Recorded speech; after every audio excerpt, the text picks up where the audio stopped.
അമേരിക്കയിൽ ചെറുവിമാനം തകർന്നു വീണ് 5 പേർ മരിച്ചു. ടെക്സസിലെ ഗാൽവെസ്റ്റണിന് സമീപമാണ് അപകടം ഉണ്ടായത്. രോഗിയുമായി പോയ വിമാനമാണ് അപകടത്തിൽപ്പെട്ടത്. അപകടത്തിൽ 2 പേർക്ക് പരിക്കേൽക്കുകയും ചെയ്തു. ആതിര സാരസ് ചേരുകയാണ് ഇന്റർനാഷണൽ ഡെസ്കിൽ നിന്ന്. ആതിര, ഇത് തുടർച്ചയായി അമേരിക്കയിൽ ഇത്തരം അപകടങ്ങൾ ഉണ്ടാകുന്നു. കഴിഞ്ഞ ആഴ്ചയും സമാനമായി ഒന്ന് കണ്ടു. എന്താണ് ഈ അപകടത്തിന്റെ വിശദാംശം?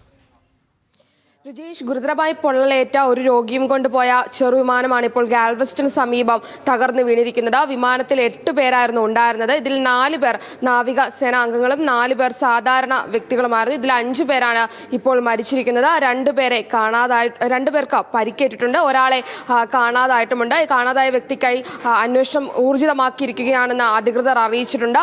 അപകടത്തിന്റെ കാരണം വ്യക്തമല്ല. എന്താണ് ഈ കാരണം എന്നുള്ളതും അന്വേഷിച്ചുകൊണ്ടിരിക്കുകയാണെന്നാണ് അധികൃതർ പറയുന്നത്. എന്നാൽ ഈ അപകട സമയത്ത് മേഖലയിൽ കനത്ത മൂടൽമഞ്ഞുണ്ടായിരുന്നു. അതുകൊണ്ട് തന്നെ ദൃശ്യപരത വളരെ കുറവായിരുന്നെന്നും റിപ്പോർട്ടുകൾ വരുന്നുണ്ട്. എന്തായാലും സംഭവത്തിൽ അന്വേഷണം ആരംഭിച്ചിട്ടുള്ളതായിട്ടാണ് ഏറ്റവും പുതുതായി വരുന്ന വിവരങ്ങൾ പ്രകാരം നമുക്ക് മനസ്സിലാക്കാൻ കഴിയുന്നത്. രുജീഷ്, ശരി ആതിര, എന്തായാലും അമേരിക്കയിലെ ടെക്സസിലാണ് ചെറുവിമാനം തകർന്ന് 5 പേർ മരിക്കുന്ന ഒരു സാഹചര്യം ഉണ്ടായത്. ആതിരയാണ് വിശദാംശങ്ങൾ നൽകിയത്.